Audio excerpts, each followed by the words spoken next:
Seja muito bem-vindo a mais um episódio do podcast Volte para Caixa. O meu nome é William Meller e aqui, mais uma vez, nós vamos discutir assuntos que podem ser relevantes para a sua carreira, seu desenvolvimento pessoal e profissional, a forma como você vem liderando suas equipes, gerenciando os seus negócios, como sempre, lembrando que o básico bem feito é justamente uma inovação em falta. E por isso, voltar para a caixa pode ser uma boa ideia, um momento de sair do barulho e voltar para aquele básico que funciona. Hoje vai ser um episódio especial, ao invés de termos alguns conteúdos com uma curadoria da semana, eu quero aprofundar em um tema específico. Esse é um dos feedbacks que eu recebi, né, de ter uma variação nos formatos dos episódios, onde algumas vezes usamos a curadoria, provavelmente na maioria das vezes, porque esse é ainda o formato que mais agrada, e aparentemente a minha curadoria vem trazendo uma relevância boa para você, eu fico muito feliz com isso. Mas também termos uma variação onde a gente pode nos aprofundarmos juntos em alguns temas. E o tema de hoje, que nós vamos dar um foco especial, é entrevistas de emprego.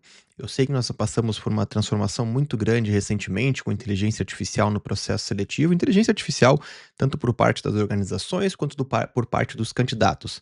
Mas hoje eu quero falar especificamente sobre aquilo que a inteligência artificial não vai substituir, que é você, a pessoa que você é antes, durante e depois de uma entrevista de emprego, tá bem? Então nós vamos começar aqui diretamente do princípio, né, que é o que acontece antes de uma entrevista de emprego. E veja só que interessante, né? A entrevista de emprego, ela não começa, o seu processo seletivo, ele não começa quando você entra na sala ou entra na reunião virtual com o seu entrevistador. O seu processo seletivo, ele começa muito antes, tá bom? E não sou eu trazendo aqui uma opinião. A gente tem uma pesquisa muito interessante que foi publicada pela Resume Builder e ela foi publicada pela Business News Daily. É uma pesquisa que mostrou que 73% dos recrutadores checam as redes sociais dos candidatos durante o processo seletivo, em algum momento. A mesma pesquisa mostra que 85% desses recrutadores disseram que já recusaram algum candidato ou rejeitaram alguém no processo seletivo por conta de algo que encontraram online sobre essa pessoa. Vou repetir, tá? 85% já disseram que já fizeram isso. E na mesma pesquisa, 68% dos recrutadores mostraram que usam as redes sociais para descobrir aquilo que talvez seja bom trazer à tona durante a entrevista. Então veja que a sua presença online, positivo ou negativamente, ela pode ter um impacto no seu processo seletivo. Eu venho falando muito sobre a construção de presença online, principalmente numa newsletter que eu tenho em inglês chamada You Visible, onde eu tento mostrar para você, e não é nem uma questão de convencimento ou de opinião, é realmente mostrar, demonstrar que profissionais, no momento que nós vivemos hoje, no mundo corporativo, o mundo profissional que nós vivemos hoje, profissionais que não entendem sobre a sua própria visibilidade, visibilidade externa, visibilidade fora das quatro paredes da empresa, esses profissionais estão perdendo uma grande chance de investirem naquilo que vai continuar com eles ou com elas depois que aquele ciclo numa empresa termina. Porque talvez você seja muito bom em resolver alguns problemas, você seja muito bom em determinados assuntos, mas só quem trabalha com você vai saber disso se não há uma forma de descobrir quem você é, né, seja online ou seja participando de eventos, seja da forma que você se sentir mais confortável. Mas construir a sua visibilidade, ela tem uma relevância muito grande. E online, cada vez mais, talvez hoje uma das principais formas de conhecer sobre alguém que você ainda não teve oportunidade, né, de interagir pessoalmente, é através da internet.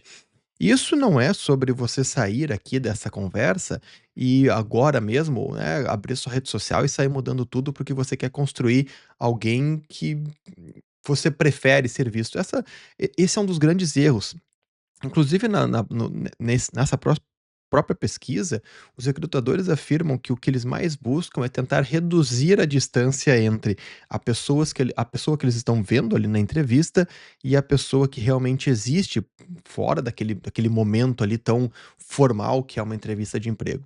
Afinal, todo mundo sabe, incluindo os recrutadores, incluindo quem está conduzindo a sua entrevista, todo mundo sabe que aquele ali é um momento de tensão, é um momento que há uma preparação, é um momento onde você, não de uma forma negativa, mas você veste ali o uniforme da entrevista, digamos assim, né, você se prepara, você pensa no que vai falar, você pensa no que vai nas histórias que vai contar, e isso é muito bom, eu já vou falar sobre isso inclusive, mas é um ponto muito relevante para o recrutador que ele possa entender como que aquela pessoa na frente dele ali em 30 minutos, em 1 hora e meia, se conecta com a pessoa verdadeira que está fora daquela sala.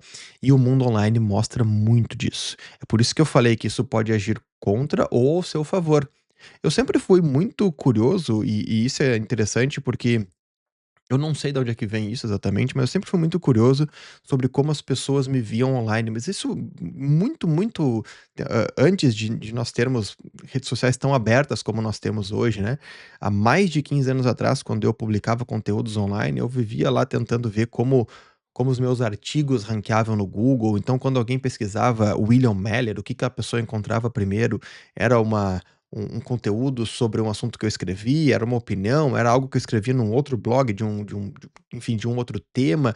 Como que o meu nome, a relevância da quem estava buscando o meu conteúdo, foi mudando ao longo do tempo. E isso sempre me trouxe uma preocupação muito grande, uma preocupação no sentido positivo aqui, de tentar ter o cuidado, de tentar realmente ter o cuidado sobre qual é a versão que eu apresento online daquela pessoa que eu sou no offline, né.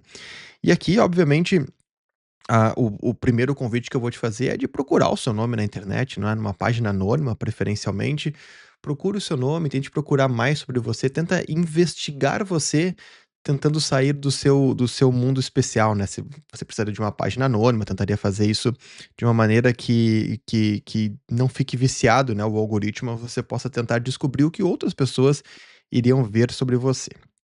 E por fim, né, ou concluindo esse ponto do antes da entrevista, aqui eu falei muito do posicionamento, falei de como você se apresenta, mas obviamente tem um ponto muito relevante que acontece antes da entrevista, que é a sua preparação. E aqui a gente já vai fazer um gancho para uma coisa que eu vou falar ali na frente sobre como você se posiciona, a sua preocupação, o seu nervosismo se conecta com aquilo que você fala durante a entrevista, mas muito disso você consegue melhorar somente com uma boa preparação. E o que que é uma boa preparação? A preparação, ela não é sobre tentar mascarar quem você é ou tentar criar uma versão perfeita sua para aquela vaga. Obviamente, você vai tentar entender a vaga, você vai pesquisar sobre a empresa, você vai tentar entender o que que aquela empresa está buscando, qual é a empresa, aliás, que você está trabalhando. Você precisa ler sobre a empresa, você precisa entender um pouquinho do negócio que você vai fazer uma entrevista. Você não pode chegar lá simplesmente só somente sabendo o nome da empresa, não. Você precisa fazer o seu termo de casa, precisa pesquisar, precisa saber o que aquela empresa atua. Se possível, e hoje a inteligência artificial pode te dar alguns insights, mas tome cuidado para não ser enviesado, ok? Mas você precisa, se possível, tentar entender como aquele cargo está conectado com o que a empresa está fazendo hoje. Então você vê um anúncio de um arquiteto de software numa empresa que está em crescimento, uma empresa de transporte que está em crescimento, e aí você fica tentando entender, né, por que que eles estão precisando desse arquiteto, o que que pode estar por trás, o que que a descrição pode estar me dando aqui de insights sobre como eu posso me preparar para mostrar que eu tenho aquilo que é necessário para a vaga. Pesquisar sobre a empresa, como eu disse, muito importante saber que negócio ela atua, quais áreas, o que que ela está tentando resolver no mundo, né? Quem são os seus clientes, o que que ela está tentando prover para esses clientes. E, obviamente, também uma preparação sobre a sua história. Eu sempre que eu tenho uma entrevista de emprego, sempre que eu participei de processos seletivos, eu sempre tentei fazer à mão. Eu gosto de fazer à mão porque a mão exercita muito o cérebro, né? Histórias mesmo que eu tenho pra contar. Como eu salvo tudo no meu Evernote, já contei isso pra você lá no meu canal como é que eu faço, eu realmente coloco algumas histórias. Então, a vez que eu resolvi um problema X, a vez que eu resolvi alguma coisa, quando eu atingi um projeto, quando eu falhei num projeto, enfim, diferentes histórias que me ajudam a ir para a entrevista com um pouco mais até de calma, Porque eu tenho segurança de que eu estou lembrando das histórias, que eu não vou precisar de ficar buscando números ou coisas aleatórias durante a entrevista, aquilo vai estar presente comigo. E uma boa preparação, obviamente, vai fazer você chegar no dia da entrevista com uma tranquilidade um pouco melhor do que se você não estivesse preparado. Obviamente eu tô brincando. A sua tranquilidade ela vai ser muito maior, pessoal. Quando você se prepara, quando você se preocupa, né, pré-ocupa com aquele processo e você se prepara, você não vai, infelizmente vou ter que te falar isso, você não vai abandonar o nervosismo. O nervosismo, ele é parte inerente de como o ser humano reage diante de várias situações. Eu já conversei com pessoas que subiram, né, que sobem em palco para fazer palestras há décadas, recentemente, inclusive, conversei com uma pessoa que ele sobe aos palcos para fazer palestra há quase 30 anos, é impressionante. E eu perguntei para ele sobre o nervosismo antes de subir no palco. E ele disse que, obviamente, o nervosismo mudou ao longo do tempo, então não é mais um nervosismo de errar, não é mais um nervosismo de esquecer algum ponto. Esse tipo de nervosismo, a experiência ajudou ele a curar. Agora, o nervosismo de como é que a plateia vai se conectar, como é que a plateia vai. Sempre há algum tipo de nervosismo. E com entrevista de emprego, isso faz parte, tá? Isso faz parte do jogo, é assim que funciona. Mas a preparação vai fazer você chegar lá um pouco mais tranquilo, porque você sabe o que você tem que falar. Pode ser que você seja surpreendido, pode ser que algumas coisas aconteçam que não estavam no plano, mas você vai poder aprender muito, até mesmo com essas coisas. A gente vai falar, inclusive, sobre como fazer uma boa reflexão após a entrevista. Mas chegou o dia da entrevista, chegou o momento, e todo mundo já ouviu falar, né, que a maior parte da comunicação não é o que você fala, é como você se comporta, como você se movimenta, como a sua comunicação verbal, seu tom de voz, atuam junto, né. Inclusive tem um número muito famoso, que é o 7, 38 e 55. Não sei se você já leu sobre isso, né, mas que o impacto daquilo que você está dizendo estaria vindo, né, 7% das suas palavras, 38% do seu tom de voz e 55% da sua expressão facial, expressão corporal enquanto você fala. Esses números, eles vêm de um estudo publicado pelo Albert Mehrabian, que foram publicados lá na década de 60 e acabaram virando uma regra que foi repetida e repetida em muitos treinamentos. O problema que eu quero salientar aqui, que é muito importante, na verdade, é que os estudos originais eles mediam uma situação muito específica, né? Ele, inclusive, fala, o autor, que ele tentou ao longo do tempo, passou inclusive décadas tentando corrigir isso publicamente, essa interpretação das pessoas de que o número ele valia para todas as situações. O número que ele trouxe foi justamente para tentar mostrar como algumas coisas aconteciam em falas isoladas, né, uma situação específica onde pessoas estão julgando sentimentos e estão julgando especificamente a pessoa com um ponto de vista mais de crítica. Porém, se você olhar para isso, vai ver que se você colocar que quase tudo é linguagem corporal, né, ele fala que nós vemos aqui 7% são palavras e o resto, né, os outros 93 seria entre tom de voz e expressão facial. 93% da sua entrevista acabaria sendo linguagem corporal. E se fosse somente isso, uma entrevista online ou até mesmo entrevistas por telefones perderiam muito sentido, certo? É por isso que o Albert, o autor desses estudos, ele sempre salienta para um cuidado muito grande aqui. Obviamente, o seu tom de voz, a maneira como você tem energia ou mais calma ao falar sobre algumas coisas, tudo isso conta, né? Tudo isso é levado em consideração pelo cérebro de quem está te entrevistando, assim como a sua linguagem corporal. Mas o ponto aqui não é maquiar e treinar e tentar organizar uma forma onde tudo saia perfeitamente. Porque você não é perfeito no seu dia a dia. O problema entre tom de voz, linguagem corporal e palavras é quando uma coisa não condiz com a outra. Você diz, por exemplo, que tem uma segurança enorme sobre um assunto, e aí você começa a falar sobre aquele assunto e acontece isso aqui, por exemplo, eu busquei, então foi ali, você gagueja. Sabe essa gaguejada? Isso não é um problema de nervosismo. O gaguejar, ele normalmente vem de alguém que está tão preocupado em parecer perfeito sobre algo que não está seguro, e o corpo da pessoa, o tom de voz, a maneira como ela fala, está demonstrando algo que somente as palavras não demonstrariam se ele tivesse decorado uma fala. É por isso que outros momentos a gente fica tão, mais rápido na nossa fala, a gente fala com mais energia, e outros a gente consegue acalmar, a gente consegue voltar um pouco para contar uma história mais séria, colocar um pouco mais de ênfase, às vezes coloca um sorriso, às vezes coloca um pouco mais de energia de novo. Esses movimentos, eles têm que fazerem sentido com o que você estiver falando. É por isso que quando você está se apresentando, quando você estiver falando aquilo que você faz, que você já fez, você precisa buscar uma variação que faça sentido com a sua fala. É por isso que treinar, né, treinar linguagem corporal, treinar em casa movimentos do corpo, movimentos de tom de voz, não são tão fundamentais quanto saber o que você vai falar e entender por que que você está falando aquilo. Eu mesmo sou uma pessoa que eu tenho uma energia, porque eu tenho uma paixão falando sobre alguns assuntos. E isso acaba ficando claro, inclusive, durante uma entrevista de emprego. Então, quando eu falo, por exemplo, sobre gerenciar equipes, como eu falo sobre liderar times, vem uma energia muito grande, provavelmente o meu olho brilha, a maneira como eu falo muda, porque aquilo ali está conectado com algo que a minha voz e o meu coração, digamos assim, se conectam muito bem. É diferente se eu for falar sobre números, indicadores, provavelmente eu vou ser um pouquinho mais racional, um pouquinho mais sério, vai mudar um pouco da energia, porque eu preciso dar ali um tom mais, categórico em cima de dados e fatos, com até um pouco mais de técnica. Inclusive, quando eu vou falar sobre um bônus mais pra frente nesse vídeo, um bônus que vai te ajudar muito nas suas entrevistas, você vai ver que essa até mesmo essa variação de energia alta, energia baixa, entender o seu tom de voz, vai te ajudar a entender quando que você deve usar algo, quando você deve ser um pouquinho mais enérgico e quando você precisa ser um pouquinho mais preciso, um pouquinho mais técnico na sua fala, tá bem?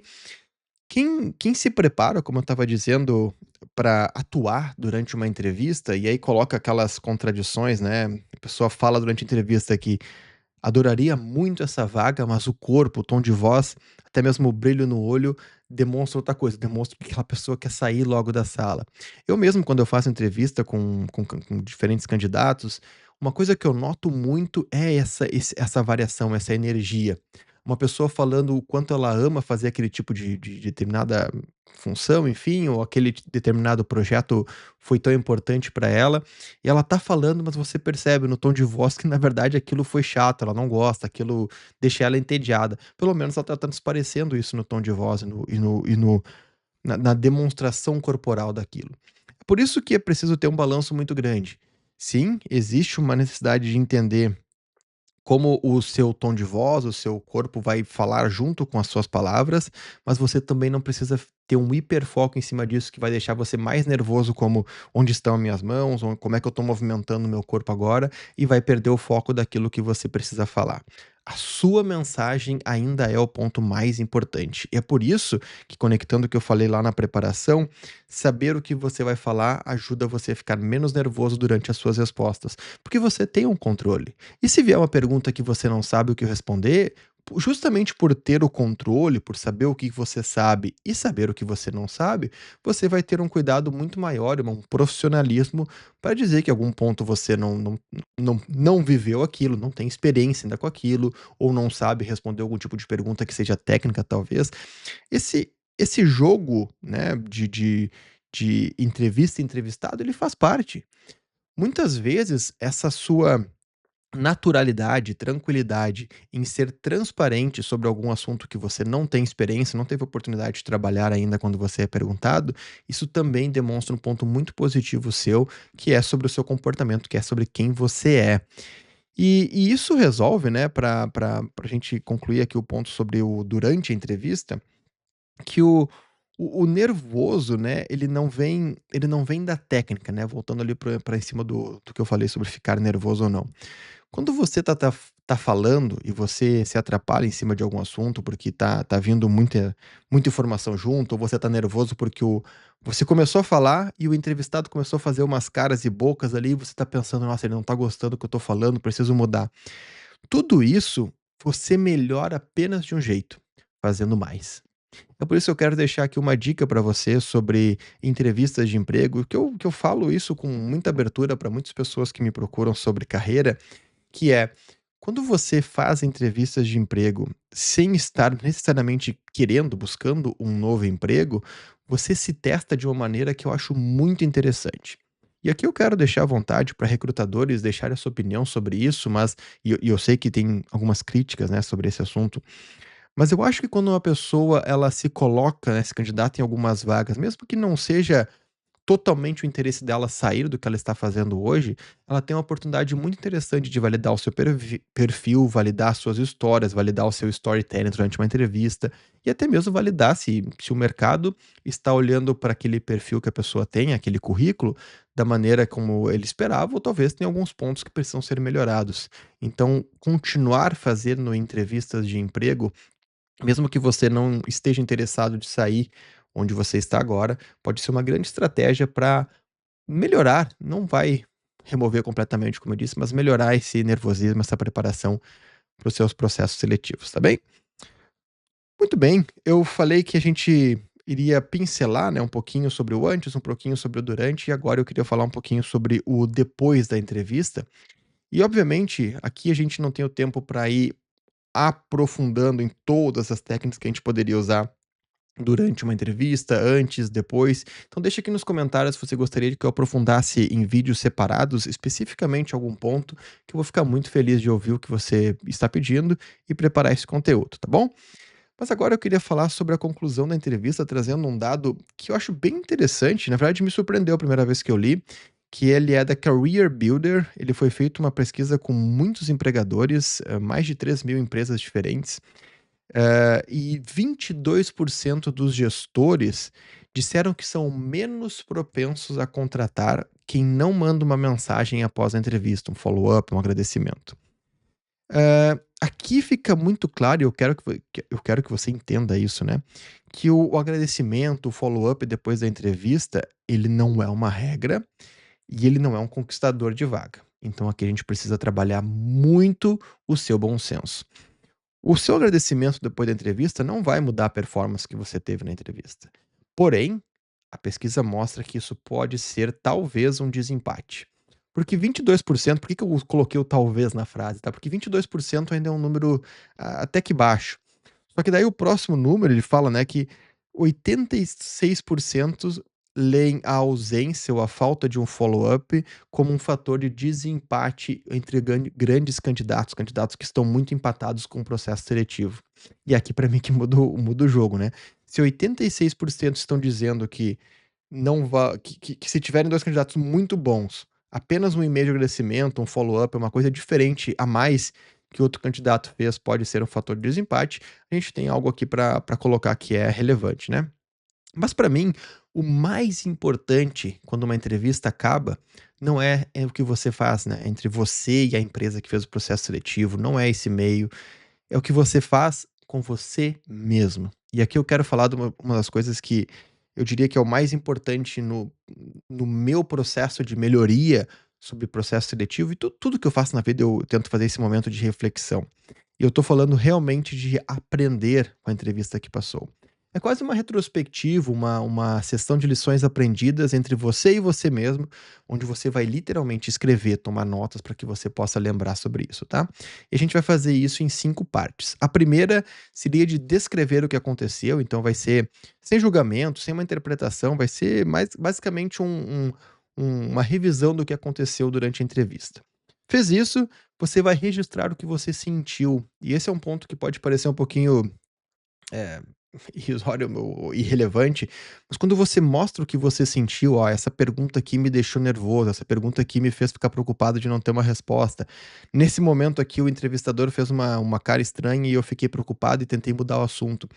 Anotar esses sentimentos ajuda muito quando você está se preparando para uma futura entrevista, a preparar para os nervosismos. A terceira, depois que você fez isso, é avaliar o que que foi bom e o que que foi ruim naquela conversa. Então, divide ali a folha no meio, o que que foi bom, o que que foi ruim, o que que não deu certo, o que que deu certo. A quarta é analisar o que aconteceu e tentar entender, né. A quarta é onde realmente vem a reflexão. Você tomou notas, você pensou que você já tomou notas sobre o que aconteceu, o que você sentiu, o que foi bom, o que foi ruim. Agora é o momento de parar um pouquinho e pensar, refletir.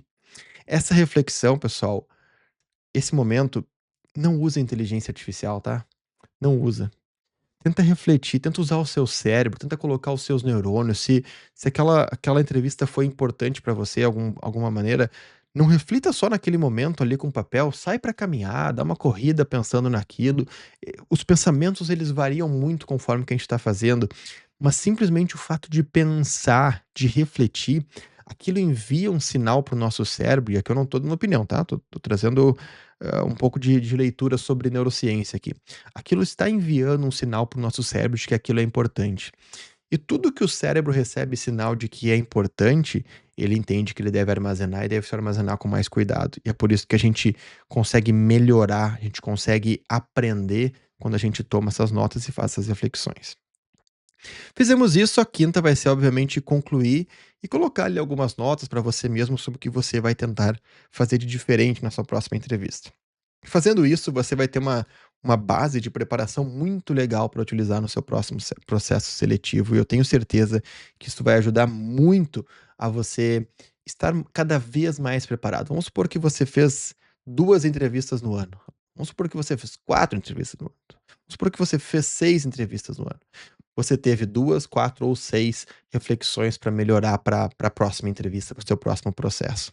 E talvez, se você está seguindo a dica que eu dei, você está fazendo esses processos seletivos sem uma real vontade de sair do seu emprego atual, você está se testando, está testando o seu currículo, talvez até possa encontrar uma vaga muito legal, uma proposta muito interessante.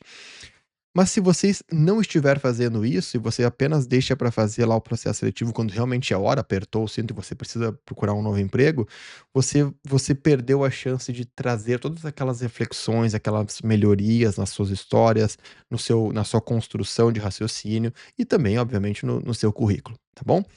E como eu disse, eu tinha um bônus que eu acho que é crucial. Sempre que eu falo sobre os meus amigos com uma entrevista de emprego, eu mando esse lembrete, né? A pessoa tem uma entrevista, eu mando esse lembrete, que é: não esqueça de sorrir. Parece bobo, mas muita gente esquece completamente dessa parte. Aqui eu não tô falando do sorrir de uma maneira boba, obviamente, do sorriso aleatório.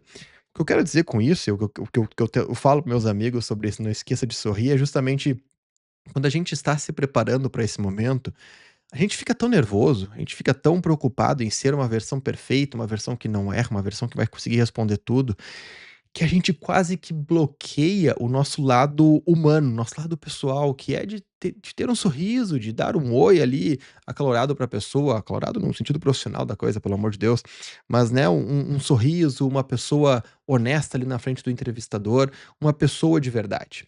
Eu falo isso porque nós estamos em um momento de transformação muito grande com o processo seletivo, como eu falei no início do tópico, onde a gente tem inteligência artificial rodando de todos os lados, tem inteligência artificial no processo, inteligência artificial nas respostas, nas perguntas.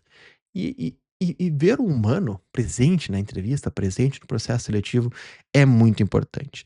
Agora, só para não parecer um bônus aleatório e meio bobo, eu quero trazer 2 perspectivas sobre o sorriso, tá?